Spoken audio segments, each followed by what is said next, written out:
de pés e eu gostaria de convidar você mais uma vez para lermos um texto e agradecermos ao Senhor por esse privilégio. Lucas, Evangelho segundo Lucas, capítulo 10.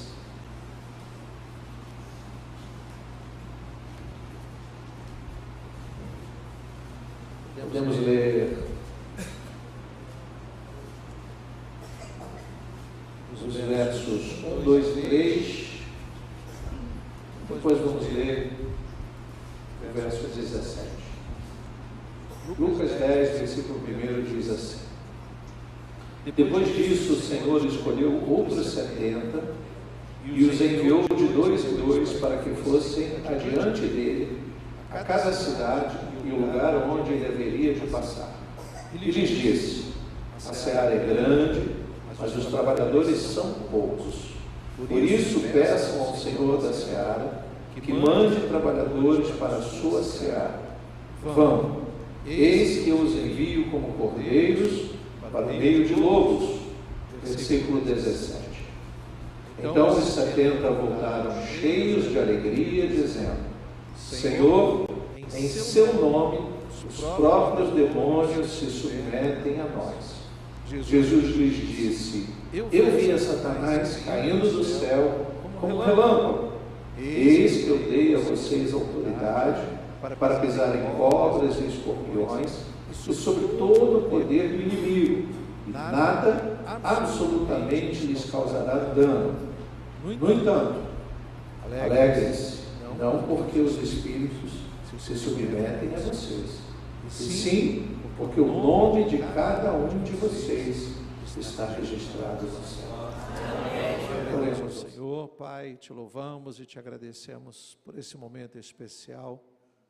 Fala conosco, Pai. Estamos aqui porque somos dependentes da Tua palavra, a Tua palavra de ordem para seguirmos os nossos dias conforme o Teu querer e a Tua vontade. Em nome de Jesus oramos, que todos digam amém. Você pode tomar o seu lugar. Queridos, privilégio estar aqui mais uma vez. Eu estava lembrando os momentos de seminário do casal de pastores, né? A Juliana, a Guilherme. Foi em 2018. Fizemos uma amizade muito gostosa.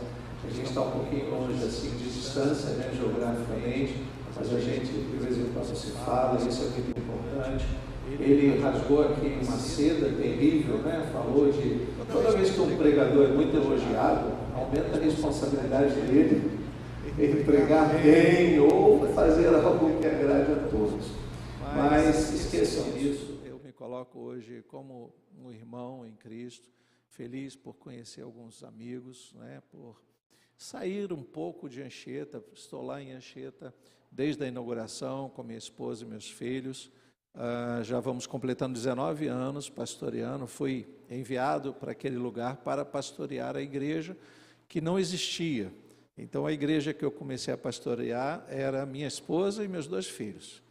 E sempre será a principal igreja que Jesus me confiou. Louvo a Deus por estar casado há 35 anos com Vera.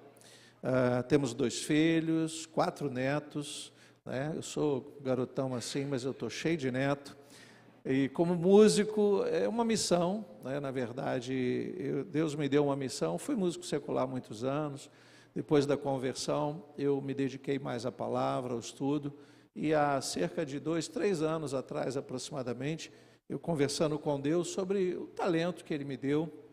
Claro que eu aplico na igreja, tem uma turma nova, louvando, levitas, etc. Mas eu conversava com Deus sobre o que fazer com o talento que Ele mesmo me deu.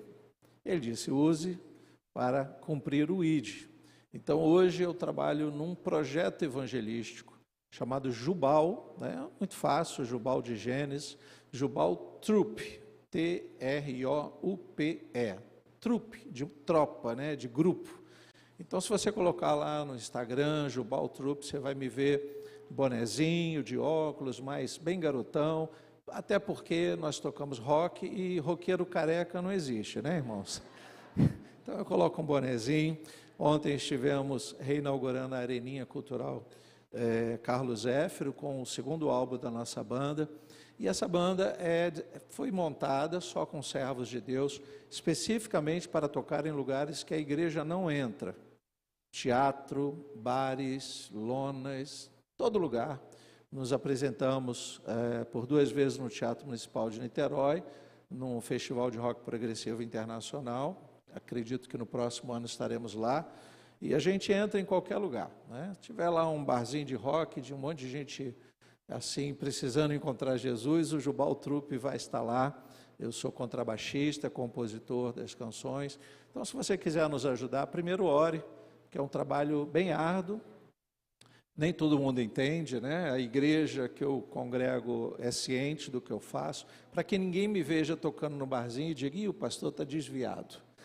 Então, é uma outra igreja que Deus me confiou, é um grupo de famílias, 5 famílias que acompanham a gente, e isso é muito importante. Então, eu tenho várias igrejas que o Senhor confiou, a igreja de Anchieta, a minha família, os músicos que estão comigo, todos servos de Deus, e Deus tem nos levado assim a lugares muito interessantes, não é? Nós tocamos uma vez num bar chamado TT Garage, ali na Barra da Tijuca, e quando entramos, a primeira coisa que a gente viu foi uma caveira dentro de um caixão.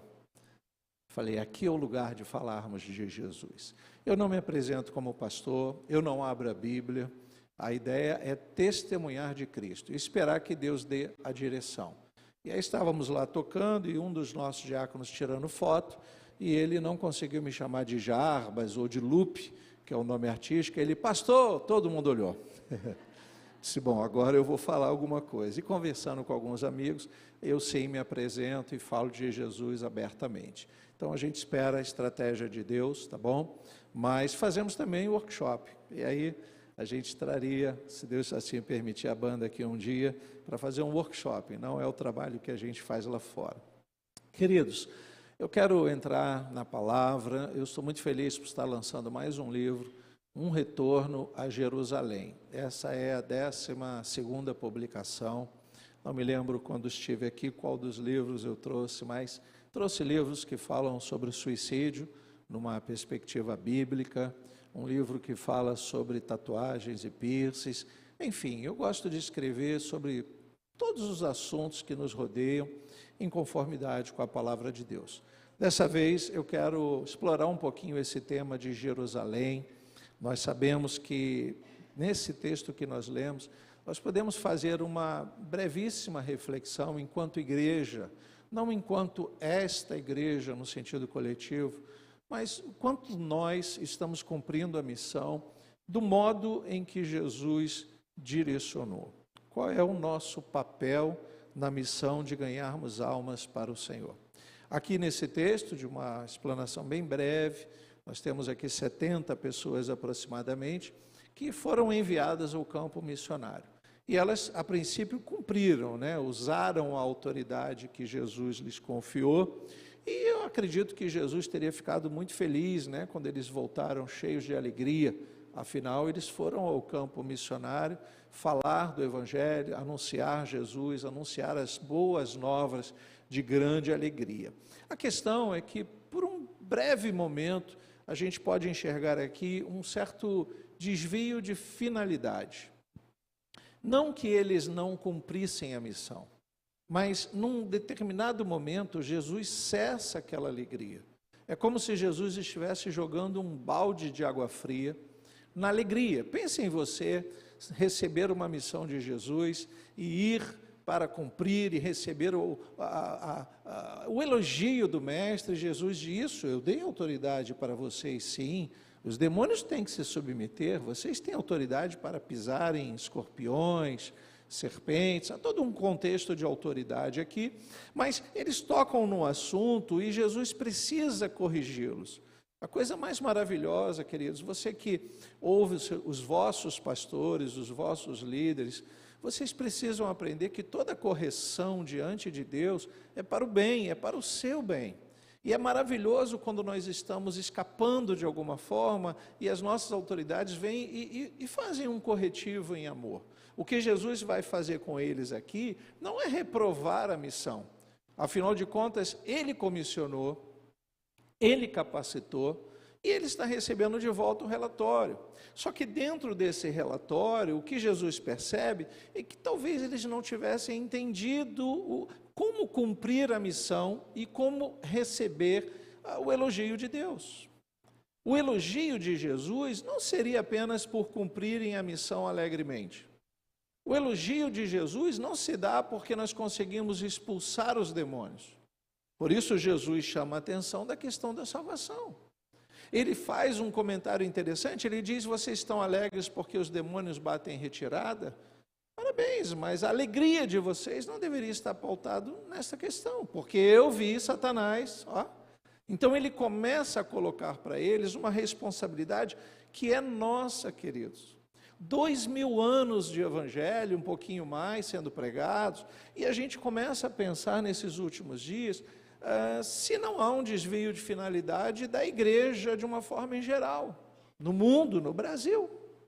Então esse livro foi pensado um pouquinho no Evangelho segundo Lucas, e eu posso dizer que o livro não é um livro acadêmico, ele tem um teor acadêmico, mas é um livro fácil de você ler, porque ele vai discorrer principalmente sobre alguns pontos que Lucas, né, nós sabemos que há o Evangelho de Mateus, Marcos, Lucas e de João. Os 3 primeiros são chamados de, comparando entre eles, sinóticos, né, uma palavra muito usada. Então, eles colocam a versão de cada um dos escritores sobre o mesmo propósito, falar de Jesus. A questão é que Lucas, ele exerce um perfil jornalístico. Vão dizer que Lucas é médico, ele esmiuça a questão. Então ele vai investigar um pouco mais.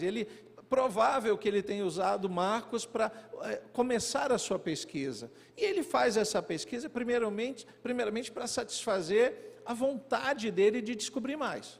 Depois escreve para alguém e sabe que a igreja vai lê-lo. Então, quando a gente lê o Evangelho segundo Lucas, e é algo que o livro explana muito bem, a gente percebe que Lucas tem um modo de ensino. Lucas quer ensinar algo que os outros evangelhos não têm a mesma preocupação. É o que nós chamamos hoje no nosso meio de pedagogia. Há uma pedagogia em Lucas que é a pedagogia do retorno. Nós vamos começar a entender aqui exatamente porque eu vou trazer alguns textos e a gente vai precisar entender como Lucas vê o que está acontecendo, como Lucas investiga, por exemplo, essa missão dos 70. Você não encontra esse texto em Mateus, Marcos, em nenhum outro lugar. Lucas, de alguma forma, ele descobre isso, deixa registrado, e nós acabamos de ler que ele registra a bronca de Jesus, cessando a alegria deles, porque eles estão animados demais. Ora, qualquer um de nós que estiver na oportunidade de expulsar um demônio e enxergarmos as pessoas sendo libertas, nós vamos ficar alegres. Sim, viu lá? Viu a autoridade? Ele veio para cá, ele partiu para cima, eu falei, fica quieto em nome de Jesus. Nós vamos primeiro assim ficar assustados, é uma experiência que nem todos têm. Mas depois que a gente vê a pessoa liberta, a gente começa, viu lá? O nome era de Jesus, mas quem falou fui eu. Desvio de finalidade. Por isso a gente consegue enxergar uma ênfase nos sinais. Em muitos lugares, e eu tenho certeza que aqui não, eu tenho certeza disso. Queridos, eu fiquei muito feliz de entrar na igreja, tem muito tempo que eu não venho aqui. E eu elogio assim o carinho dos irmãos com a casa de Deus, o modo em que a casa de Deus se comporta, não pelos irmãos em si, mas a direção, os pastores. Eu confesso que às vezes eu vou pregar em algumas igrejas, eu fico retraído, eu me senti muito à vontade. Louvei a Deus, senti a presença do Senhor, vi sinceridade em tudo que está sendo feito. Eu olhei o espaço e falei, puxa, isso é uma igreja. Porque eu confesso que às vezes eu entro em alguns lugares e eu tenho dificuldade em me dirigir ao público, e eu me dirijo ao público e não aos irmãos, porque em alguns lugares não tem mais nem aspecto de igreja. O livro faz essa crítica. O quanto nós estamos cumprindo a missão e o quanto nós estamos nos desviando da missão. Então Lucas ele vai dizer assim, precisamos fazer com que a igreja retorne para Jerusalém. E aí eu vou explicar um pouquinho, porque o sentido Jerusalém, ele pode ser entendido de muitas formas. Primeiro é a Jerusalém que nós conhecemos, capital de Israel. Tentam fazer com que não seja, né? Tem uma guerra internacional tentando fazer com que seja Tel Aviv. Mas, desde 1950, quando foi criado o Estado de Israel, Jerusalém é a capital. E Jerusalém é a capital espiritual, né? Para nós, Jerusalém tem um significado importante, geográfico também. Mas nós podemos pensar, além de Jerusalém geográfica, a Jerusalém escatológica, né? Quando a gente diz assim, eu quero ir para a nova cidade, eu quero ir para Sião, eu quero ir para a nova Jerusalém. Então a palavra, o nome Jerusalém, nos arremete também a pensar de uma forma escatológica. O que seria o escatológico? Pensar nas coisas futuras. Quando a gente partir daqui, onde você quer morar? Quando você fechar os olhos? Jerusalém. Eu quero, eu nunca fui em Jerusalém agora, vivo. E eu não sei se eu consigo ir. Primeiro porque é caro demais. Segundo que lá está em guerra. Guerra lá, guerra aqui, é melhor ficar por aqui que eu já conheço. A gente anda assim o tempo todo, né? Então vou esperar para fechar os olhos. Eu quero muito estar na Jerusalém escatológica. Quantos querem estar lá? Diga glória a Deus. Nós podemos pensar também no que seria a Jerusalém. Vou usar uns termos assim, mas fáceis de você entender. Eu vou explicar. É mania de professor, né? Ele fala uma coisa, será que a pessoa entendeu? Jerusalém eclesiológica. Eclésia é igreja. Então, quando a gente diz assim, eu estou com uma saudade da minha igreja, é o desejo que você tem de estar em Jerusalém.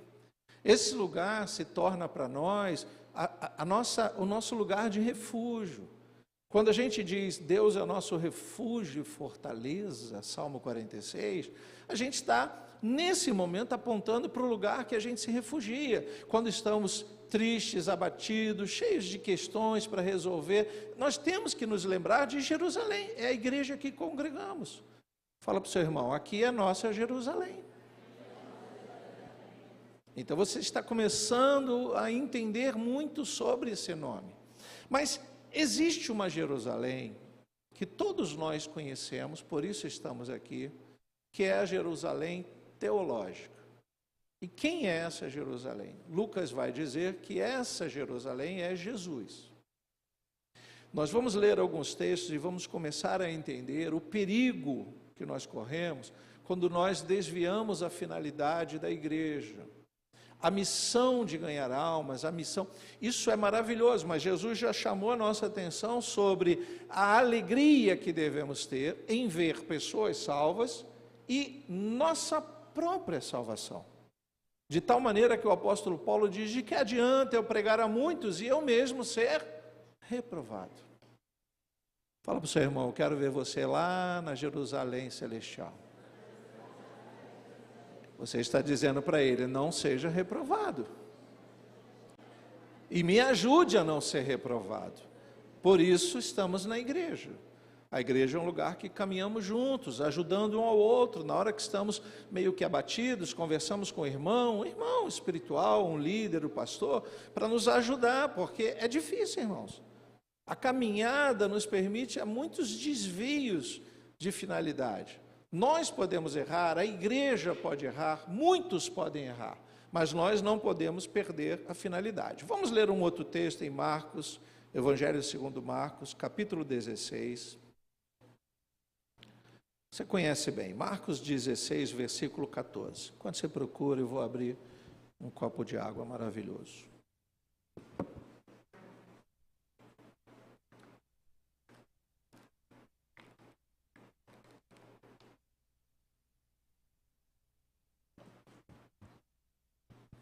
Marcos 16, versículo 14. Finalmente, Jesus apareceu aos 11, quando estavam à mesa, e censurou-lhes a incredulidade e a dureza de coração, porque não deram crédito aos que o tinham visto já ressuscitado. Ele disse-lhes, vão por todo o mundo e pregue o evangelho a toda criatura. Quem crer e for batizado será salvo.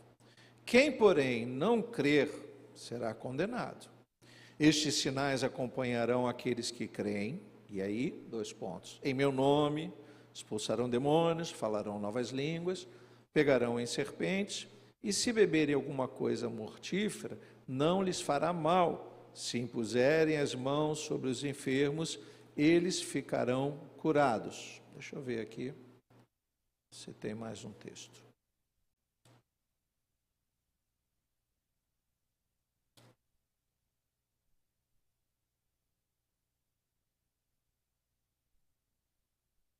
Versículo, onde que eu parei? Sim. Versículo 18. Pegarão em serpentes, se beberem alguma coisa mortífera, não lhes fará mal. Se impuserem as mãos sobre enfermos, eles ficarão curados. Quando Jesus nos faz pensar um pouquinho sobre o que está por vir, aqui ele está dando a missão como ele deu anteriormente aos 70. Aqui entende-se que alguém já se desviou da missão principal, que é Judas Iscariotes. Por isso ele se apresenta aos 11. Mas segue comigo o versículo 19. De fato, o Senhor Jesus, depois de lhes ter falado, foi recebido no céu e sentou-se à direita de Deus. E eles foram e pregaram por toda parte, cooperando com eles o Senhor e confirmando a palavra por meios de sinais que se seguiam. Os sinais serviriam para testificar o cumprimento da missão. Os sinais nunca foram dados, escute isso, para que seguíssemos eles. Os sinais precisam vir depois. Não podemos permitir, nem eu, nem as pessoas que amamos, seguir Jesus pelos sinais. Eu não posso seguir Jesus porque Ele tem poder para me curar. A fé faz-nos entender que Ele tem poder para me curar, por isso eu o sigo. E se Ele quiser me curar, os sinais estarão aí. Ele não inverte isso, não podemos inverter isso. A finalidade não pode ser invertida. Por isso Jesus cessa a alegria daqueles homens lá, que lemos no início, porque os sinais precisam ser seguidos. Vocês vão sair por aí pregando o Evangelho, e se tiver algum perigo no caminho, serpentes, escorpiões, veneno, vocês vão se sobrepor a isso tudo, os demônios vão bater em retirada, os sinais estariam ali na evidência de que Jesus estaria com eles. Mas eles não podiam ir lá para se alegrarem vendo o demônio bater em retirada. Será que nós não estamos enxergando isso como um desvio de finalidade? E aí é quando, de uma forma muito especial, vou voltar lá em Lucas capítulo 10, versículo 17, novamente, porque os 70, olha aí, voltaram cheios de alegria.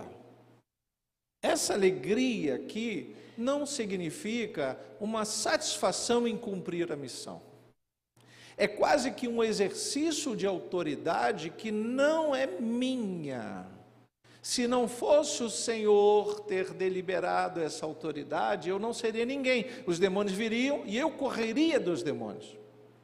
Então, tudo que você fizer e obtiver vitória, glórias a Jesus. Você pode dizer amém? Não podemos nos permitir nem a esta soberba humana, natural, de dizer eu fiz. Lucas é muito claro em todo o seu evangelho. O livro ele discorre de uma forma maravilhosa, principalmente sobre os pontos que Lucas toca. Inclusive no final do livro tem um quadro comparativo, e você vai ver ali dezenas de passagens que só Lucas fala.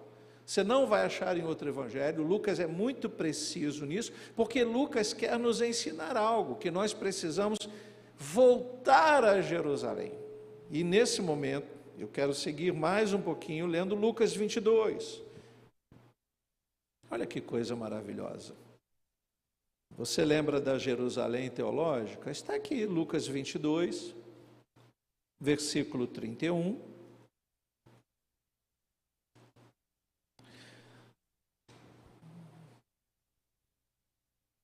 Você sabe que Pedro, depois dessa ceia, chamada última ceia, o momento final ali de Jesus, Pedro não quer aceitar a ideia de que Jesus vai morrer. Pedro ama Jesus. Então ele se coloca na sua natureza dizendo, não, Jesus, isso, conte comigo, ali nasceu, tamo junto. Tamo junto. O tamo junto que às vezes você recebe de figurinha no WhatsApp, mas quando você procura mesmo, tem ninguém para te ajudar, né? Você tem que estar junto de Jesus, você tem que contar com Deus, você tem que olhar para o alto. Do alto lhe virá o socorro, e se Ele quiser usar alguém ao seu lado, Ele que está no alto vai enviar o socorro lateral, ok? É porque a igreja tem essa coisa de procurei fulano, me ajudou. Você tem que primeiro procurar Deus, e Deus vai enviar a pessoa certa para te ajudar. Então a ajuda não pode ser pensado horizontalmente, é vertical, amém? Então Lucas 22, versículo 31, Simão, Simão, eis que Satanás pediu para peneirar vocês como trigo. Eu, porém, orei por você para que a sua fé não desfaleça. E você, na versão NAA diz, quando voltar para mim, algumas versões mais antigas vão dizer, quando te converteres. É legal essa tradução, é boa da gente misturar, porque conversão para a gente é uma coisa muito séria, né? Aí eu poderia pensar, mas Jesus está aqui falando para um homem não convertido? Como assim? Ele acabou de tomar a ceia junto com ele. Não, a tradução NAA é mais correta, porque vai dizer assim, quando você fizer a conversão, quando você for à frente e voltar para mim, olha aí, o que Lucas percebe? Que Pedro estava passando direto. Pedro estava com aquela alegria dos 70, eu estou me sentindo tão bem, com autoridade sobre os demônios, que eu acho que nem preciso mais consultar Jesus para fazer nada. Eu faço sozinho, eu resolvo, eu até uso o nome dele, mas daqui a pouco eu vou usar o meu mesmo e vai resolver.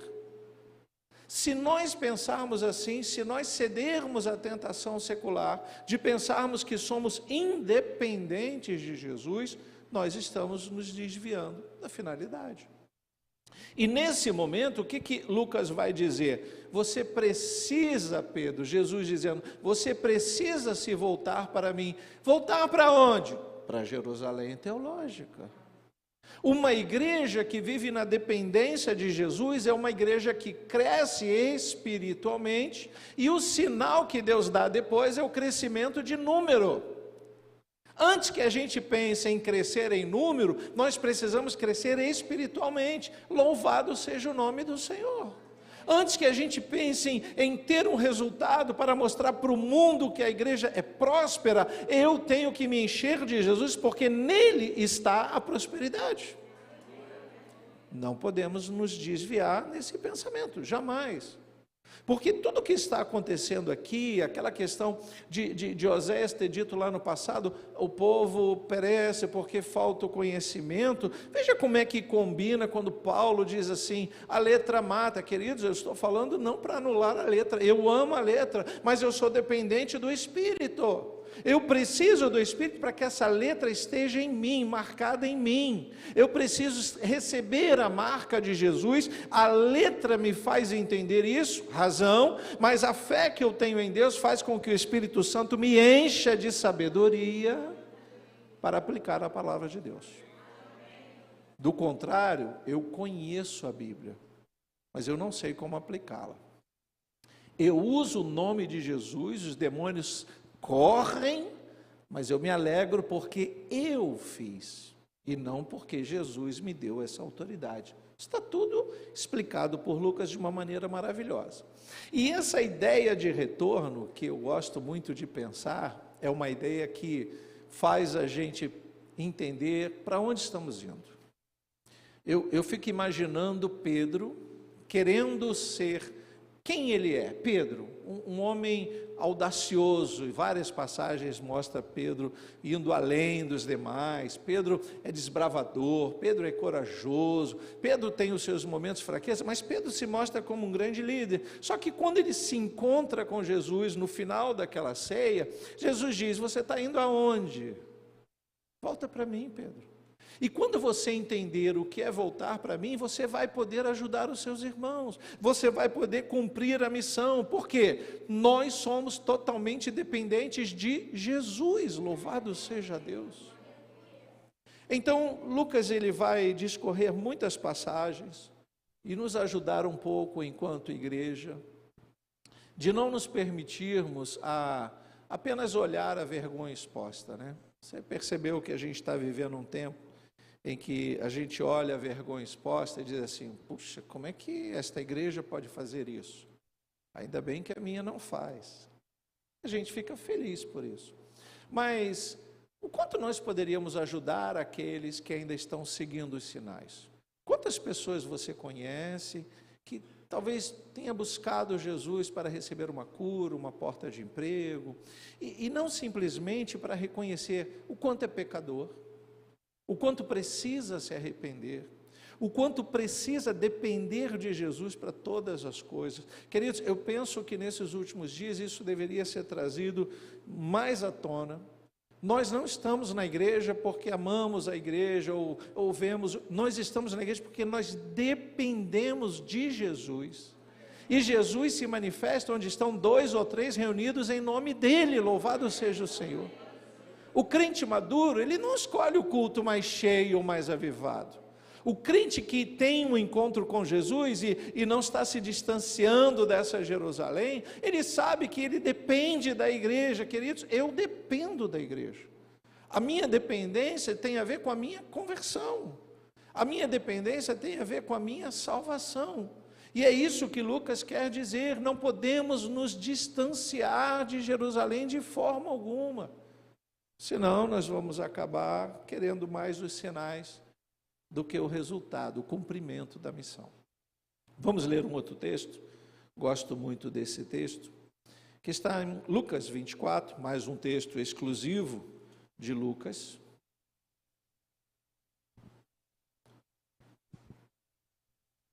Creio que você conheça bem.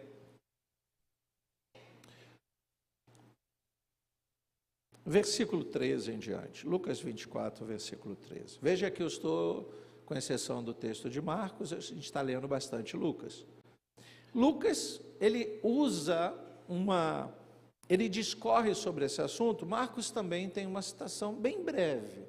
Depois você procura lá em Marcos 16, que tem o texto. Mas Marcos é sucinto em falar algo. Agora Lucas não.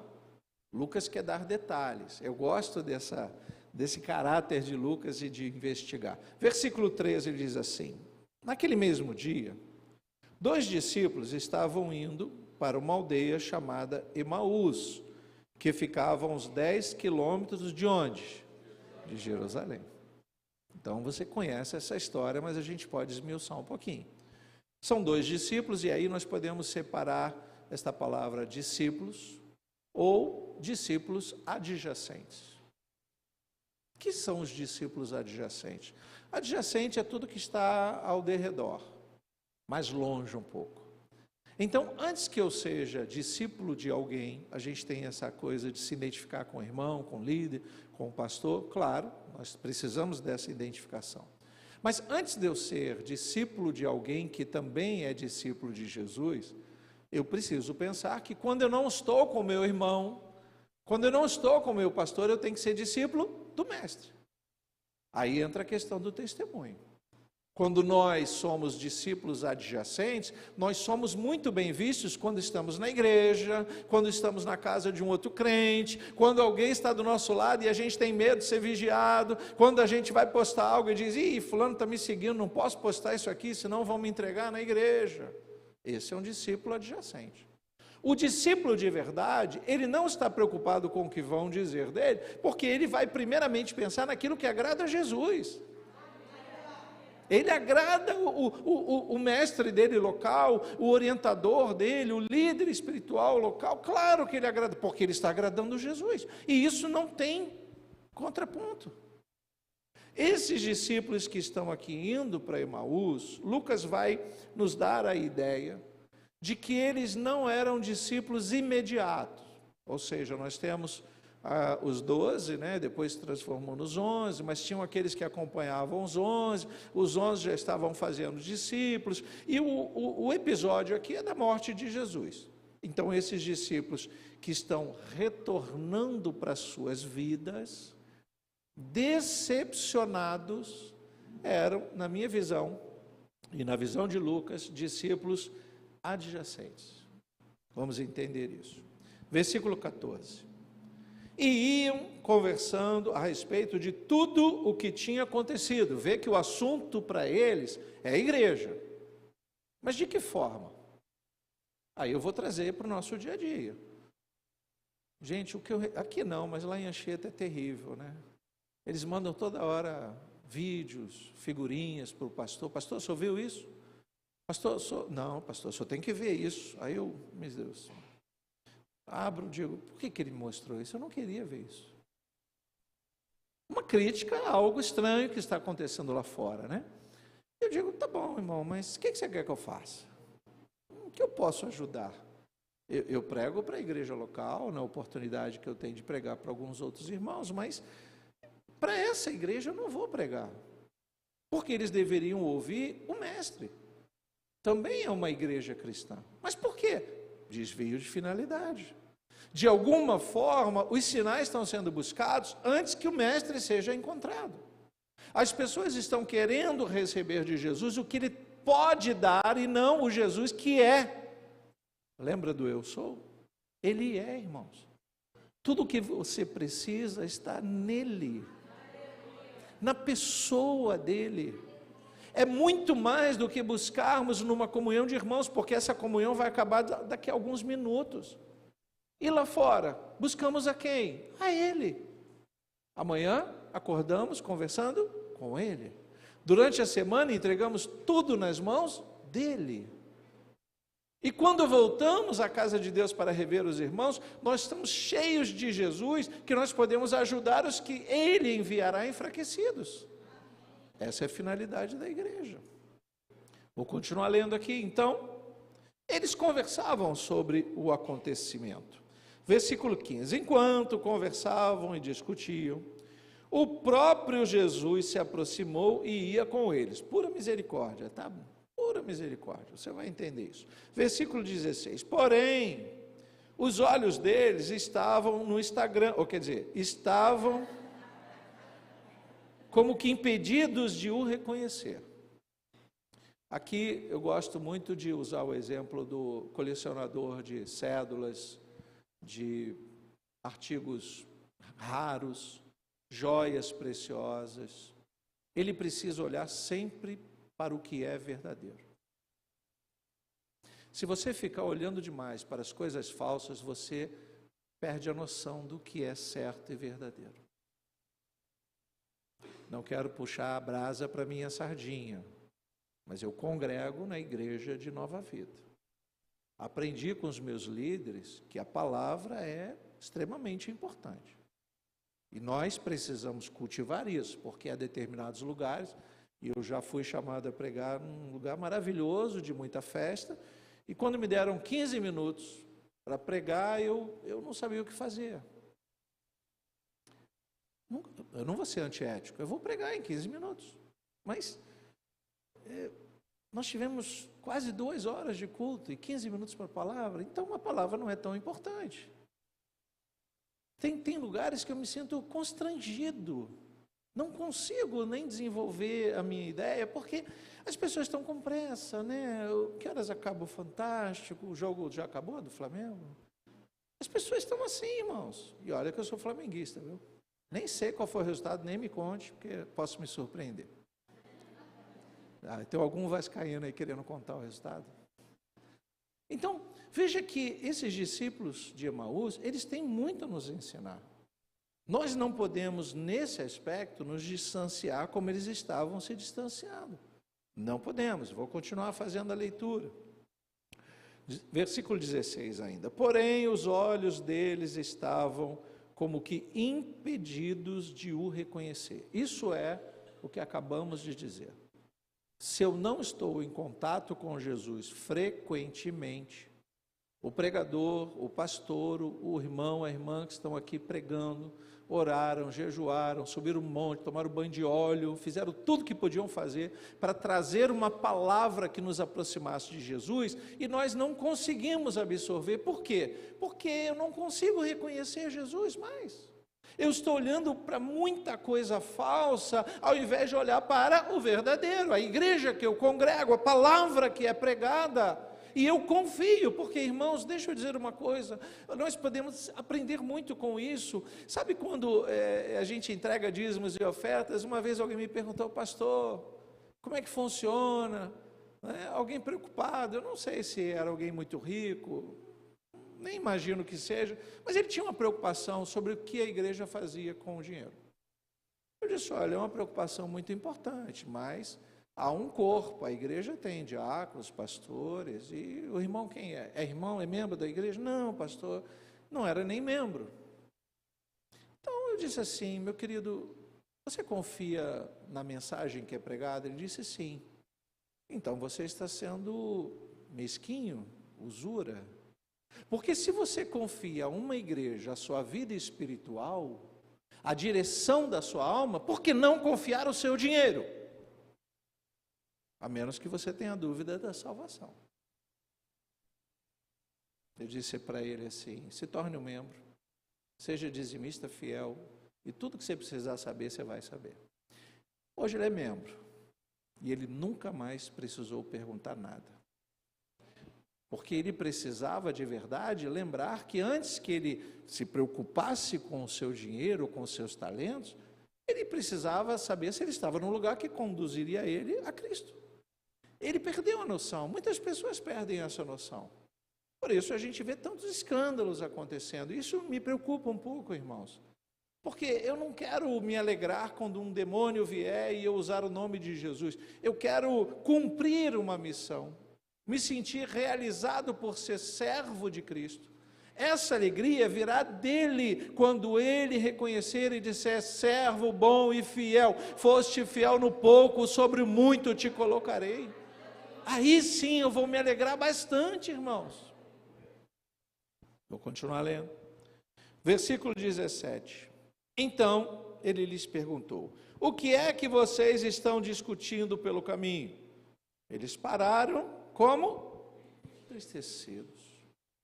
Porque o modo que eles pensavam sobre Cristo não era o que eles queriam para eles. Aqui está a ideia da morte, e eles não viram Jesus ressurreto. Eles estão meio que decepcionados. Aí é o crente adjacente, o discípulo adjacente, que se decepciona com Jesus com muita facilidade. É um perigo isso. Então, versículo 18, porém, chamado Cleopas, respondeu: será que você é o único que esteve em Jerusalém e não sabe o que aconteceu lá nesses últimos dias? Jesus meio pensando assim: eu sou Jerusalém. A Jerusalém não é o templo, você lembra dessa história, né? Ele olha as pedras e os judeus estão ali, os religiosos, olha que monumento. Ele diz: destrói tudo, em 3 dias eu reedifico. O quê? O templo, 40 anos construindo. Ele falava dele. Jerusalém é ele, irmãos. Antes que você pense em viajar para Jerusalém, honre a Jerusalém que você congrega. Se encontre com Jesus nesse lugar. Louve a Deus por tudo que está acontecendo aqui. E se ele desejar levar você lá, que seja. Eu também quero ir, me convide, eu vou. Mas paga a minha passagem, por favor. Versículo 19. Ele perguntou: do que se trata? Como se ele não soubesse. A gente sabe que Jesus sabe. E antes que a gente diga, a gente sabe que ele sabe o que eu vou dizer. Então eu não posso ser um discípulo adjacente, conversando com aquele que sabe de todas as coisas e não dizer o que precisamos ser dito. Percebe uma pedagogia aqui que está nos induzindo a ser mais francos com Jesus?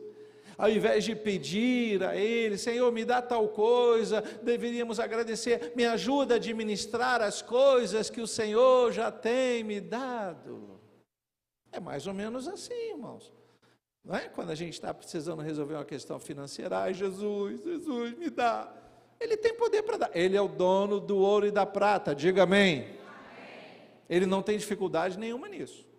Ele não é o banco que vai avaliar a sua vida, ele pode dar para quem ele quiser. A questão é que nós não somos suficientemente sinceros em dizer a ele onde é que eu errei, como é que eu administro melhor, como é que eu distribuo. Você conhece a história do jovem rico que diz que segue os mandamentos, mas quando Jesus diz para ele abrir mão de tudo, e não era uma necessidade, era apenas um convite a ele refletir quem ele era, ele diz que essa parte não dá, né? Sou muito rico. Olha o apego ao dinheiro. Oh, irmãos, eu acho que a gente não pode errar enquanto igreja. Eles explicaram aquilo que aconteceu com Jesus, o Nazareno, que era... Ele é só profeta? Ele é muito mais do que isso. Então a gente vai voltar de novo o pensamento ao distanciamento de algumas igrejas, de alguns crentes que querem Jesus como um profeta. Querem Jesus que revela o futuro. O seu futuro já foi revelado. Seja fiel e ele vai te levar para Jerusalém celestial. Esse é o nosso futuro. O que partir disso é uma preocupação quanto ao dia de amanhã. Ele diz, não vos preocupeis quanto ao dia de amanhã. Deus sabe do que você precisa antes que você venha pedir. Não se preocupe. Confie nele. Posso ouvir um amém? Oh, glória a Deus. Então, aquilo que aconteceu com Jesus, o Nazareno, que era profeta, poderoso em obras e palavras, diante de Deus e de todo o povo, e como os principais sacerdotes e as nossas autoridades o entregaram para ser condenado à morte e o crucificaram. Olha o que eles dizem. Nós esperávamos que fosse ele quem havia de redimir Israel. Mas, depois de tudo isso, já estamos no terceiro dia, a visão humana da coisa material, já estamos no terceiro dia desde que essas coisas aconteceram. E aí eles vão citar o fato que eles deveriam ter atestado. Oh, que coisa linda! Versículo 22, é verdade também que algumas mulheres do nosso grupo nos surpreenderam indo de madrugada ao túmulo e não achando o corpo de Jesus, voltaram dizendo que tinham tido uma visão de anjos, os quais afirmam que ele vive. De fato, alguns dos nossos foram ao túmulo e verificaram a exatidão do que as mulheres disseram, mas não o viram. Percebe que aqui começa um diálogo meio truncado, né? Para a época é muito natural, porque quem primeiramente poderia divulgar a notícia da ressurreição foram as mulheres. E a gente está falando de uma época em que as mulheres não têm crédito. Aí foram os homens lá.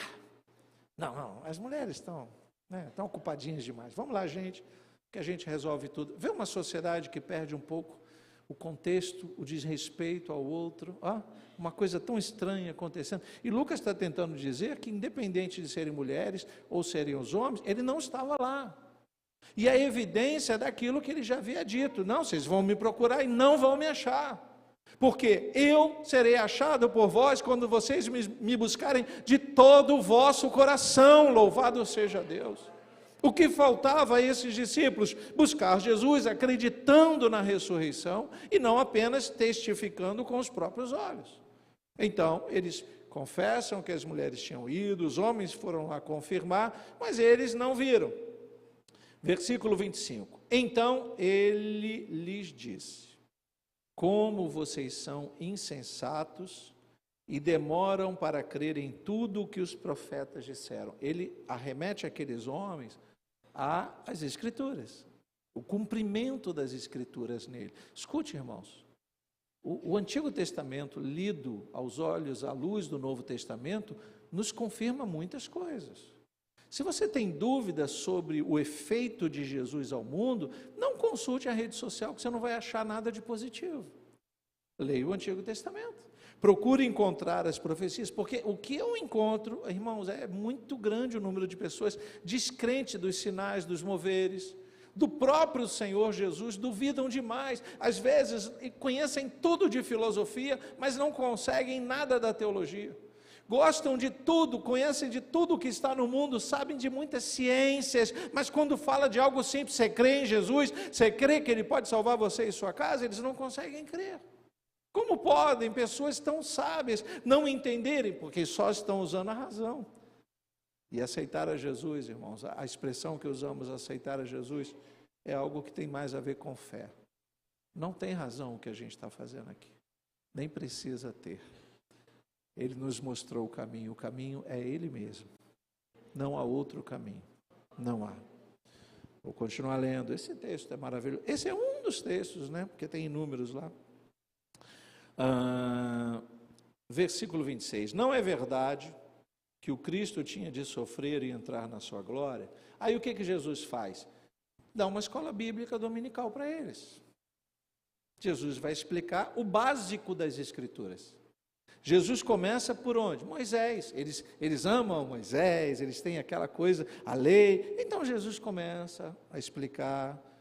Eles faltaram essa aula na escola bíblica. Ele começa a explicar sobre Moisés, todos os profetas, explicou-lhes o que constava a respeito dele em todas as Escrituras. Então, veja Jesus falando, olha só, eu vou explicar para vocês, Moisés falou isso, os profetas também, então Jesus teria que cumprir. Ele falando dele mesmo, mas eles não reconheciam que era ele. Ele não falava naquele momento, eu estou cumprindo. Ele falava, não, Jesus, sabe que vocês conheceram, que vocês seguiram? Jesus precisava cumprir, Jesus precisava morrer, Jesus precisava, e ele começava a explicar isso de uma forma assim, muito didática. Lembra da pedagogia de Lucas, versículo 28, quando se aproximavam de alguma aldeia para onde iam, ele fez menção de passar adiante. Aqui eu vejo Jesus dizendo assim, tudo que eu precisava fazer eu já fiz, vocês não precisam que eu estale os dedos, que eu peço aos anjos para descerem ao meu redor. Vocês não precisam ver anjos na igreja. Os anjos da igreja já são vistos dirigindo a igreja que vocês congregam. Ah, pastor, mas se ele quiser mostrar, vai ser maravilhoso, irmãos. Mas buscar isso, você está invertendo os papéis. Se ele quiser revelar o reino dos céus na hora do louvor, você flutua, glória a Deus, aleluia. Mas você não vai procurar a igreja onde alguém flutua. Essas coisas estão muito claras na pedagogia de Lucas, quando ele diz, vocês estão passando direto. Jesus está no ponto, e quando vocês se converterem, voltarem para ele, voltarem para onde? Para Jerusalém teológica. Quando vocês se encontrarem com ele de novo, todas as coisas se encaixarão. Diga glória a Deus por isso. Então Jesus acaba de ter uma caminhada maravilhosa pela misericórdia, explica para eles o que eles já deveriam ter aprendido com os outros discípulos. Aí lembra o que eu falei? Discípulos adjacentes. Ele dá uma explicação e diz, olha, bom, então a minha parte aqui acabou. Aí é muito interessante, igreja, e eu oro a Deus para que vocês que aqui estão ouvindo essa palavra, não se permitam a isso. Não exijam demais dos vossos líderes, porque às vezes tem muito mais com a nossa relação com Jesus do que com a nossa relação com os nossos líderes. O meu pastor, a minha pastora, o meu líder. Não, como eu estou com Jesus. Se eu estou bem com Jesus, se eu estou na Jerusalém teológica, não importa quem esteja pregando, não importa quem esteja louvando, tudo que vier aqui de cima vai surtir efeito na minha vida. Eu vou sentir a presença de Jesus em todos os louvores, a palavra vai entrar em mim, eu vou sair alimentado todos os cultos que eu vier. Mas quando nós não estamos com os olhos abertos para enxergar Jesus, não adianta, todo o esforço que é feito, não adianta, queridos. Isso está muito claro aí, quando eles o convenceram, versículo 29, mas eles o convenceram a ficar, dizendo, fique conosco, porque é tarde, o dia já está chegando ao fim, e entrou para ficar com eles, e aconteceu que, enquanto estavam à mesa, o que ele fez? Um gesto. Bastou um gesto, ele partiu o pão, ele pegou o pão, o abençoou, depois partiu o pão e deu a eles, como quem diz, vocês querem ser abençoados? Eu sou o pão que desceu do céu. Aí a gente precisa valorizar muito a questão da ceia. Eu explico muito isso lá para principalmente os servos, obreiros, trabalhadores, colaboradores, diáconos, a turma toda, os levitas. Eu digo, olha, eu não quero exercer a minha autoridade. Mas se tem um culto que vocês não devem faltar, é o culto de ceia. Eu acho que aqui é muito parecido. Nova Vida. Não, pastor, eu tenho... Pode fazer o que você quiser. Lá, antes de se aproximar a ceia, eu faço os anúncios e digo assim, olha, próximo domingo é ceia, pela manhã, lá a gente usa manhã e noite, né? Eu digo, próximo domingo é ceia. Então, vocês estão proibidos de viajarem, de casarem e de morrerem. Ah, pastor, se Jesus quiser que vocês morram, vocês querem. Vocês preferem a minha palavra ou a de Jesus? Ah, do pastor. Porque é um momento de reconhecermos o sacrifício dele. É um momento de valorizar. E isso, infelizmente, irmãos, em muitos lugares tem se tornado algo comum. Mas comum demais, demais. A gente não consegue colocar Jesus no centro da mesa. A gente não consegue ver em muitos lugares que a presença de Jesus tem algo acontecendo, desvio de finalidade.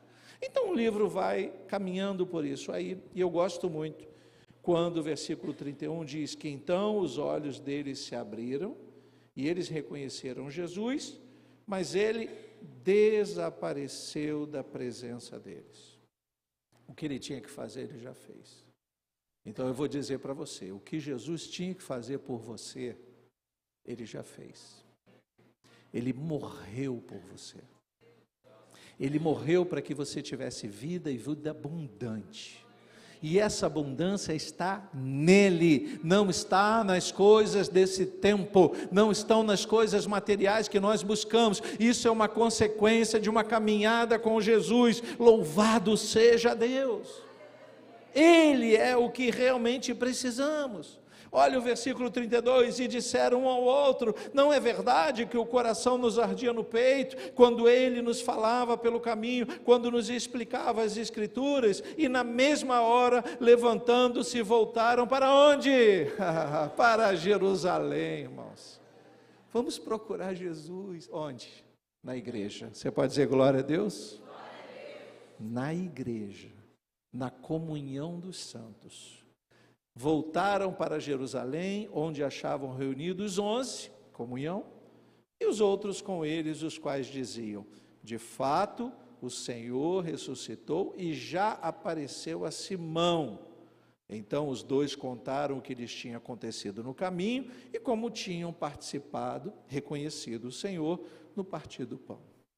Irmãos, foi uma experiência sem igual. Nós estamos muito conduzidos a pensar em experiências sobrenaturais, e é tão gostoso a gente ter, eu ouço tantas experiências, eu vi Jesus no sonho, ele apareceu para mim, e aconteceu algo, e eu já ouvi tudo isso, né? Eu conversando com Deus, falei, Jesus, eu não sei o que fazer, mas passar um passarinho verde, aí o passarinho verde passou, e ai, glória a Deus. É gostoso essas coisas acontecerem, mas nós não podemos seguir Jesus por conta dos sinais. Os sinais seguirão aqueles que creem. Amém? Você pode se colocar de pé em nome do Senhor.